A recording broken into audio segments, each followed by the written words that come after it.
Welcome back to Murder with the Missus. I'm Darren. And I'm Amy, and today we're going to tell you about the Flying J.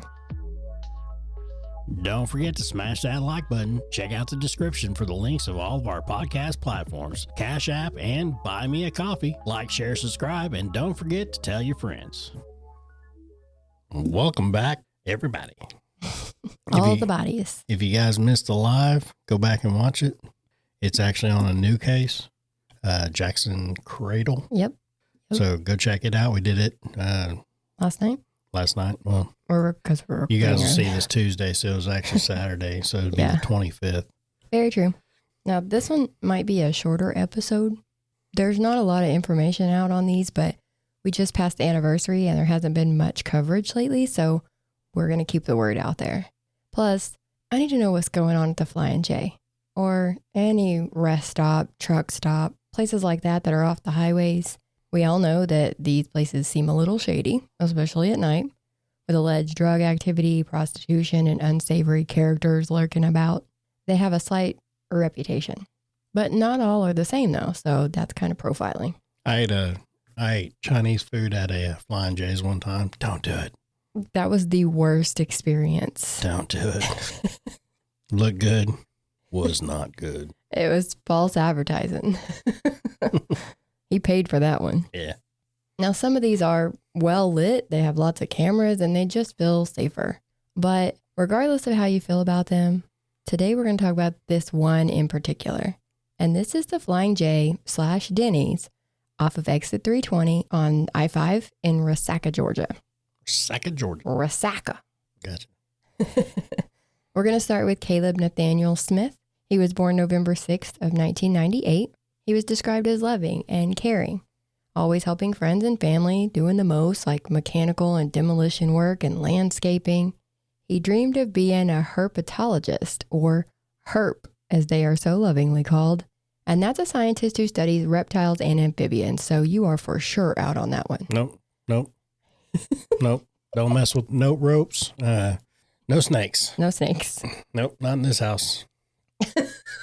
Not in this house. No. But somebody has to, so he wanted to. Yeah, have at it. It's all for you, bud. Not for me. On January 16th of 2020, 21-year-old Caleb told his grandma, "Don't wait up." Or he actually just told her to leave the deadbolt unlocked. He was in Chatsworth, but he was going to head to Rome, which is also in Georgia, about an hour away. He was going to see friends, but would be back home after. So he's like, just don't deadbolt it. Don't wait up. I'll be back. I haven't really seen anything saying what time he left Grandma's house, and that kind of bothers me because we all know I like a timeline. What we do know is that at 12:32 a.m., so we're heading into the next day, he is seen on surveillance footage at the Flying J in Resaca. And this is only about the halfway point between Chatsworth and Rome, so about 30 minutes out from Grandma's place. Caleb comes into the dining area at the Denny's. There's only one other guy sitting in that area at a table by himself. Caleb calls his grandma and tells her that he didn't have enough gas to make it to Rome, so he was going to ask that other guy for $5 for gas money. Now, this is a gamble. Sometimes you get someone nice that wants to help, and sometimes you might get someone who just wants you to get out of their face. Yeah. Now, he's seen on the footage going up and talking to the man. He goes back and sits down. He looks at his phone for a little bit. You can't tell if he's texting or what he's doing on his phone, just that he's on it. And that was only for a few minutes because he goes back over to the man again, briefly, then goes and sits down again before he gets up a final time and leaves. So did the man ever give any money? We don't know. You can't tell in the footage if he did. So it's unclear. Oh. And it's also unclear if they ever located this man or asked about that interaction so that they know what actually went down between the two of them. Yeah. Now, later that morning, Grandma gets up and sees that Caleb did not come home. His bed hasn't been slept in. She knows that he was at the Flying J the last time she talked to him, so she heads over there. She drove through the parking lot and spots Caleb's car, backed into a parking spot at the back of the Denny's restaurant. So, weird. She had been calling other family members and they were on their way too. But she says she got freaked out because there was a suspicious white Nissan car with dark tinted windows that pulled in a park directly across from her and no one ever got out of it. So Grandma stayed in her car until the other two family members got there. But when they pulled into the parking lot and made their way down there, that Nissan left. So nobody ever got out of it. Nobody ever did anything. They literally just sat there and watched Grandma. So she was kind of freaked out. Caleb's car doors were unlocked. His keys were in the floorboard. His cell phone had the battery removed from it, but both were found in the glove box. His jacket was in the car too, even though it was January and cold outside. The car also had half a tank of gas. Maybe he did get the gas money from the guy then. Maybe he did, but it definitely wouldn't have been $5. Yeah, true. You ain't filling up half a tank of gas on $5. I don't know. When was this? 2020. Oh, yeah. No. This is Definitely right not. before COVID. Yeah. You know. No, this definitely Definitely not. Not for $5. Not these $5. Mm-mm. But I also saw nowhere that said he'd pulled around to get gas either. So he wasn't seen on surveillance at the gas pumps. So that would indicate that he already had the gas. So why call Grandma and tell her he didn't have gas? Know what I mean? Yeah. Just not making sense. So his family reported him missing. The Flying J is in Gordon County, and the Gordon County Sheriff's Office said that they searched around the Flying J on the ground and by air for the next 2 days, and they couldn't find him. There were no cameras where his car was found either, so he just vanished. You would think that all of this was suspicious enough to warrant an investigation, but you would be wrong. They didn't process the car or anything. Well, of course. No. Now, on February 3rd, there was a brush fire about 5 miles away from that Flying J. The fire department was dispatched to the fire, put it out, and went on about their business. A little while later, a man on an ATV was going through what investigators say was a marshy, cut-over woodland area near where this fire was. Caleb's mom posted on Facebook that this was a 30-acre, privately owned piece of hunting land, so it's not like somebody lived there or anything. It was just open land. Yeah. This is where a body was found. Police say it was Caleb's body, completely nude, no shoes or socks, and his feet were completely clean. Now, we'll post a picture of the area, and it's definitely not a place where you would have clean feet if you'd been walking around. Police say there was no evidence of violence and nothing to show foul play. So was anything else found with his body, or, where was his clothes? Where were his clothes? Yeah. He had no clothes, and there was nothing really found around the body. His mom says that there were tire tracks, shoe prints, and another missing person sign out there. But that was it. And they were told that his body was pale, but there were no signs of animal bites on him. Now, if he'd been out there this whole time, which is what they believe he was out there from the time he went missing, basically, until the time he was found. Yeah. But this is like a heavily wooded area, open area, no human activity out there. So they had a bunch of coyotes and things like that in that area. So the fact that he had no animal activity or bites or anything on him, kind of weird. But also they had tracks and shoe prints. Tire tracks, yeah. Yeah, but I guess they figured that those were just from either the people who found him or the first responders. Either way, no big deal to them. They didn't investigate or do anything about it. Maybe not like a small car. What do you mean small car? Like a little Nissan car. Like a little Nissan? A little white Nissan with dark tinted windows? And like some smaller tire prints, It might match a little car, or maybe not in it, ATV. Maybe. Who would know? Nobody looked at it. Yeah. Yeah. But the family found it odd that they weren't ever allowed to see the body either. So that's why I said the police said this was Caleb.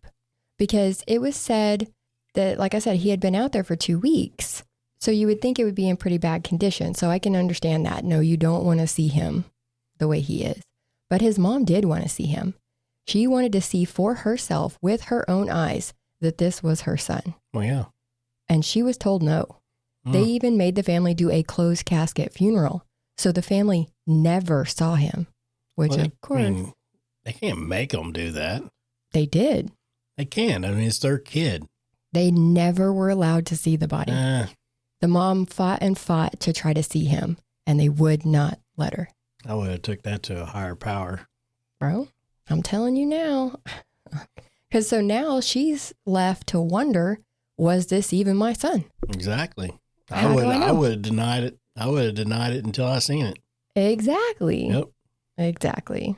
Now, there was an autopsy and toxicology report done, and it said that Caleb died from methamphetamine intoxication. So he OD'd on meth. There was no indication that he had ever used meth before, but it's not uncommon that someone would keep that from their family. But his mom definitely thought that there was more to the story. Well, yeah. And then you keep adding on to this, like not being able to see him and all the things like that, the suspicious way he was found. Why didn't the firefighters see him? Why was this guy out there on an ATV? Like, I mean, maybe he was just surveying the damage that the fire had did. That's fine. But why is nobody asking questions? If I was a cop, I'd be like, why are you here? What are you doing? What'd you see? But yeah. Anyways, apparently I'm not a cop. So especially to add to it, in January of 2024, when the Georgia Forestry Commission released a report about that brush fire, you see, initially it was said to be a controlled burn, which makes sense and doesn't make sense all at the same time. It had been raining a lot prior to that, so the fire couldn't have reasonably started on its own. So a controlled burn would make sense. The news report said that the fire was actually incendiary.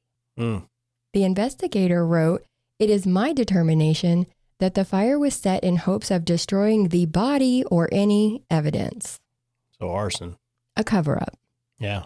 Do the cops care? No. Because the case is closed and they're not doing anything about it. Well, no, they haven't done nothing about it since the beginning of it. No. I mean, they said they searched for him for 2 days, but They searched around Flying J's. that's probably it. That's it. You know how big a Flying J's is? It's not that damn big. It Well, might be a little. No, it's not even. Most Quick Trips are about the same size as a freaking Flying J's now. True. I And this mean- one's just right off the highway. There wasn't much around it, I don't think. There are pilots out there that are bigger than freaking Flying J's. That's true. That's true. I mean, you guys. I mean, you know, they treat it like it's a freaking Buc-ee's or something, you know, or Walmart. Well, one of these days I'm going to go to a Buc-ee's. Buc-ee's is awesome. But there's all these burning questions. Even though the case is closed, where are his clothes? How did he get 5 miles away on foot? And I know meth can make you get hot, so maybe he did undress all the way down to his bare feet. But then what? Walked 5 miles? There's no way he walked that distance. His feet were clean and fine. There was no damage to his body whatsoever. So how did he get there? Well, that's what I'm saying. I mean, I don't believe any of that. I mean, it's just. No. And who owned the Nissan car? Don't know. They Don't know. They did no investigating. Nope. Nothing to see here. They took no pictures. Nope. Awesome. They didn't even process the car. They just took the stuff out of it and was like, oh, well, actually, I think the family did. The family took his stuff out of the car and was like, I found all these things. But the cops were like, cool. Good job there, officers. Yeah. It's only going to get better from here. I guarantee you. Right. Well, we're going to take a quick break. We're going to play our ad because it is our sponsor. Yes, So sir. just hang in there with us and we'll continue the story in just 1 minute. Do you or someone you know live in an apartment community? Are you balling on a budget? Then this ad is for you. Some apartments don't have a washer and dryer included in the lease. If you want that life, then contact My Laundry Solutions. They serve Tulsa, Oklahoma, Springfield, Joplin, and Kansas City, Missouri, Sherman, Dallas, Houston, and Lubbock, Texas. Their newest location is in Fort Worth, with more locations opening in Texas in 2025 and 2026. No credit check, free service, professional installation, and your account is available online, all for about $1 a day. Go to your leasing office, go to mylaundrysolutions.com, or call 800-535-4411. Stop wasting that hard-earned money at the laundromat and give My Laundry Solutions a call today. My Laundry Solutions. Great people. Yep. And they have great customer service. Yep. And also, if you guys would like to contribute to the podcast, we do have a Cash App? Cash App, which is the Cash App tag is messed up because for some reason it doesn't work. But it's so you have to use dna.truecrime@gmail.com, or you can go to Buy Me a Coffee at buymeacoffee.com/MWTM. Every single time you say that. Buy me a coffee. Buy me a coffee. Because he needs that caffeine. Can you tell? Well, she needs the caffeine because she's the one that researches. She does all the stuff. But anyway, we'd appreciate it if you guys would like to. If not, no big deal. Continue to watch, subscribe, and everything. And everybody, and to all the new subscribers, hello, and thank you for subscribing. Thanks. Welcome. Yeah, welcome. So we've talked about Caleb. Now we're going to talk about Keeslyn Roberts. She was a happy girl, played basketball when she was younger, and was in gymnastics. In high school, she was in the color guard. Her senior year, she got into a little trouble for having marijuana. She would end up with a probation officer because of it. And I'm not shaming. It's just weed. It's legal in a lot of places now. But this will be handy information for later. By the age of 20, she was living with her boyfriend and about 15 minutes away from her family. She was in regular contact with them, especially if she needed a little money. When you hear her dad talk in interviews at FSA, she always contacted us if she needed money and we'd send it to her. So we kept in regular contact. On January 18th, so roughly 2 days after Caleb was last seen, Keeslyn took her friend to work at that Denny's in the Flying J in Resaca.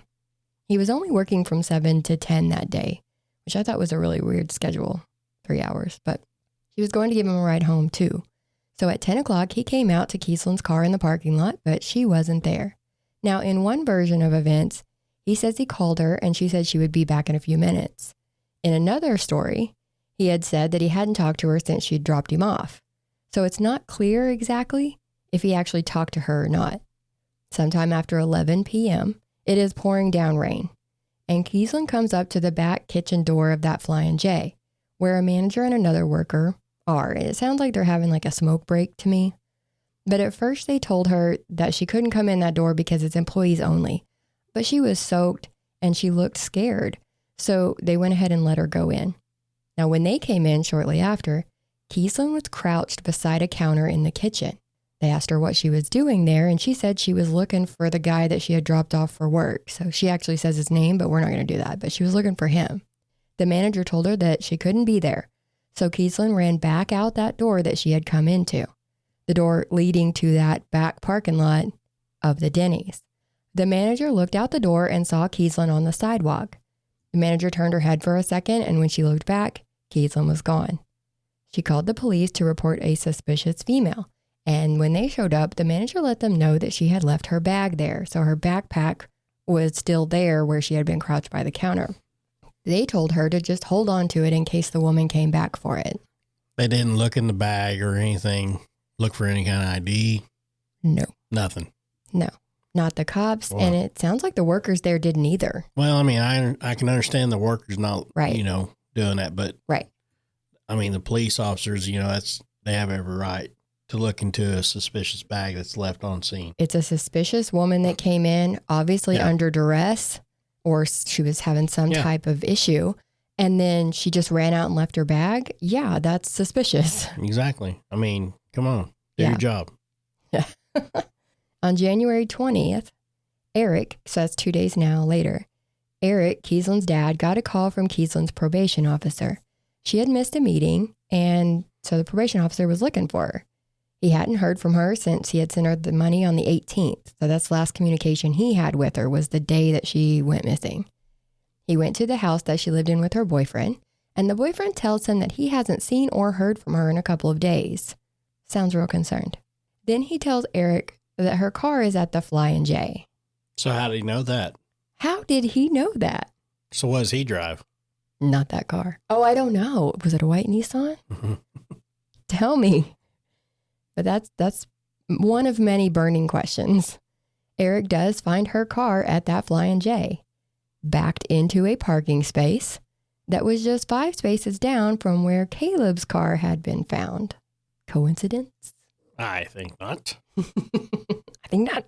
Now, Eric said this is not how Keeslyn could have parked that car. It was in the space like perfectly, and she was not capable of doing that. Same here. Plus, her driver's seat was pulled all the way back, too far back for her to have been able to drive it. So somebody taller. Somebody taller. Gotcha. Eric calls Gordon County to report Keeslyn missing. The deputies show up and tell him that he needs to call Murray County. Why? The Flying J is in Gordon County. So when Caleb had went missing just a few days before, they were doing their searches, they were carrying on. But now you have Keeslyn, and they're like, oh, well, she's not from here. She's from Murray County. So you need to call Murray County. But it happened in their county. I am from Oklahoma, but if I go missing in Texas, you should report me missing from Texas so that they can search for me there. Yeah. Isn't that kind of the way that works? Especially if that's where you was last seen. Last seen. Like eyes on. People saw you. I'm telling you, I could not make that make sense. But Eric does. It's like a not my job. Yeah. Type thing. It's almost like they had just had to deal with this and they didn't want it to look bad on them or something, that now 2 people have gone missing. I don't know. I just don't know. But like I said, Eric does as he was told. 5 days later, the case is assigned to a detective. 5 days. The first 48 hours are crucial in all these investigations. You can start losing camera footage, witnesses, all the things pretty quickly. Yep. But they wait 5 days. So she was missing 2 days before it was even discovered that she was missing. Now you got 5 more days. So you're a week out. Why? There were no searches for her by law enforcement. So they searched for Caleb, but they did not search for Keeslyn. They didn't even process her car either. So here they have her car and they don't care. You have 2 people who just up and vanished from the same place 2 days apart. Both cars conveniently parked where there's no cameras and it's not suspicious. Plus, when you back into a space, it's usually to hide your tag. Like your tag is on the back of your car. So if you back in, you can't really see it. That's kind of another red flag. Plus, who backs into parking spaces? I do, but it's just because I don't want to have to deal with it trying to get out.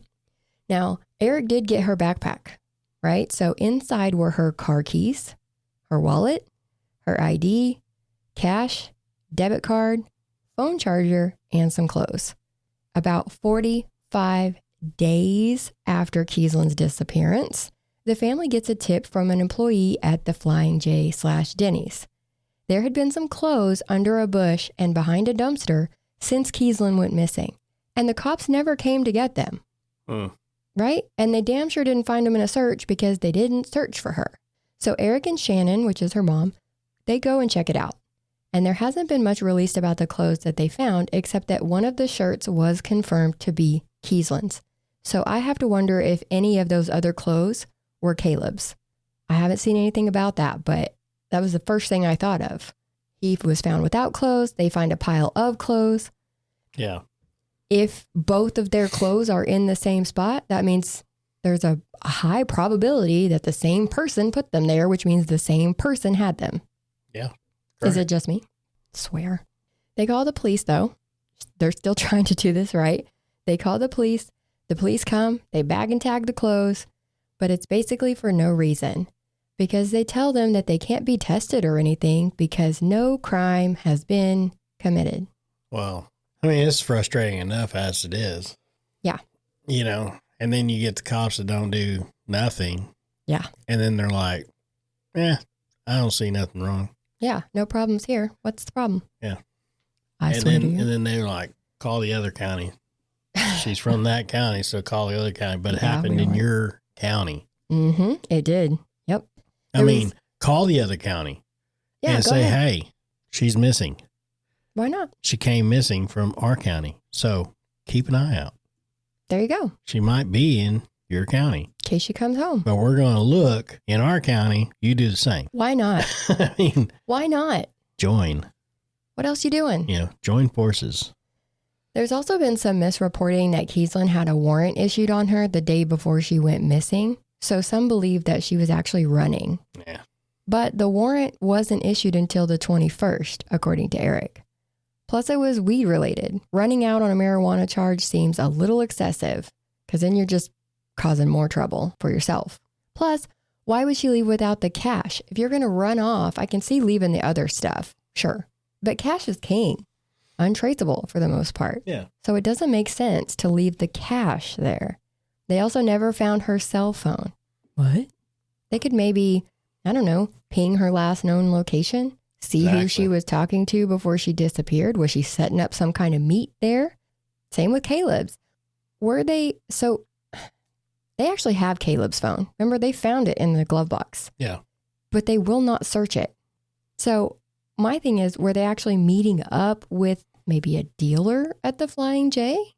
Because we know that Caleb died of meth overdose, according to the autopsy. But we don't know that that's Caleb for sure. We don't know that that's Caleb. That's what I'm saying. I mean, that's the whole thing. He's like, we don't know that's Caleb because they never allowed them to look at him and confirm it. Right. Exactly. This is why investigations are important. If I was those parents, well, I'd be, I mean, I'm sure they're pissed, but her dad is I would pissed. be so up their ass right now. They are, yeah. On Caleb.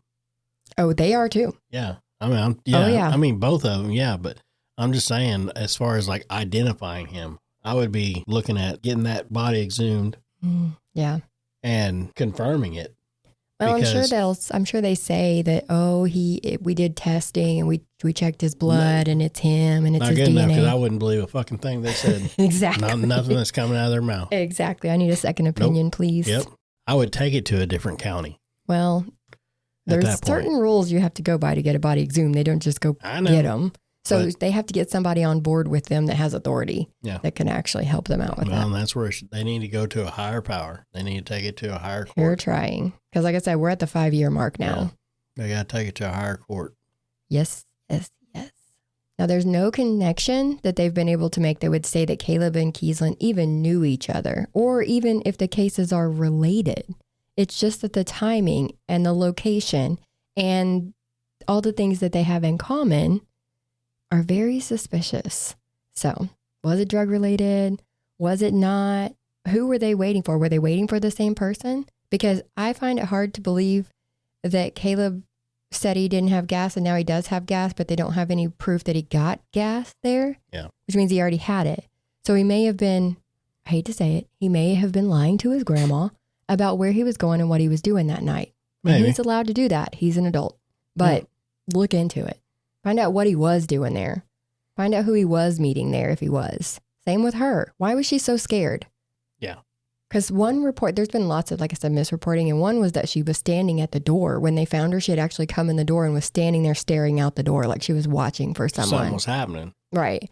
But then when they actually talked to the people, her dad did a whole Facebook video saying this is what actually happened and tells the story that I told you about her coming in, the workers finding her behind the counter, things like that. So that's what actually happened. But either way, she was scared. Yeah. So what was she scared of? It's worth looking into. The family has heard, like I said, many rumors, many different stories. Eric did that video to clear some of the things up. And he said in that video that the family does have a suspect in mind. They found a video on Keeslyn's computer showing a certain man physically assaulting her. But even though there is video proof, the police will not look into it. Well, no, they won't because they're lazy. They're just not wanting to do anything. They're there just to collect a check. That's it. Yeah. See, and that's the problem is it's not just a job. When you go into law enforcement, it's not just a job where you clock in and you clock out and you just do the bare minimum to get by. Like you're signing up to protect the people. You're signing up to uphold certain things. And if something happens, you have an obligation to figure it out. And they don't want to do that. Yep. So that's pretty much where they're at on these cases. I will say Keeslyn is still considered missing. She is 5'6" tall. She weighed about 125 pounds when she disappeared. She has blonde hair and blue eyes. She has a tattoo of water with a turtle on the inside of her lower right arm, and both of her ears are gauged. So if you see something, say something. If you know something, say something. Yeah. This family, it's 5 years later. This family they're stressed. I would be too. I mean, damn. Oh, absolutely. I mean, it's ridiculous. It's sad. I don't understand when you sign up to be a police officer, when you work your butt off to become a judge, when you when you do this stuff to become a lawyer, and this stuff, you signed up to do your best. Yeah. And from the sounds of it, you're collecting a check. And that's it from these people. Yeah. I mean, there are great ones out there. Yeah. There are some that actually signed up for and they're doing what they signed up for. And, we'll praise that. I wish they were everywhere. When you see stories like this and you can tell they have they don't even want to do their job. No. They're just wanting to pass it off to the next one. Yeah. Or they're just wanting to shut it down as fast as possible. I mean, not letting the person identify if that is their son. That is the most ridiculous thing I've ever heard. Yeah. You have to identify in order to confirm. Yeah. And who best would know? A parent, a sibling. Unless they're just completely unrecognizable. But from the sounds of him, they literally said he was just pale. Yeah. And had no other problems to his body. Nothing. There would be something. Right. I mean, a parent, when they go in, they know their child. You know where your kid has a scar and how he got birth certificate or birthmark. I mean, not birth certificate, birthmark. Yep. You know how one tooth was slightly this way. Right? You know what I mean? It's just little shit. I mean, it's just, you know your kid best. That person doesn't know. And then for them to tell you, no, you can't, man. I'd be in jail. Darren would have been in jail. Yeah. I was about to say that exact same thing. That would not set well with me. Yeah. At all. I probably would too. I'd try to sneak in though. Darren would just push his way in. No, yeah, I would. Yeah. Football tackle anybody. But if you have any information, please contact the Georgia Bureau of Investigation at 706-624-1424 or the Murray County Sheriff's Office at 706-695-4592. Yep, and that's it for this one. And if you guys are listening to the story and you guys have some info, email us at dna.truecrime@gmail.com. And they do have Finding Keeslyn Facebook page, all kinds of things out there. So definitely look it up. If you have something to offer, give it up to them. Yep. Give it up. Till next time. Bye.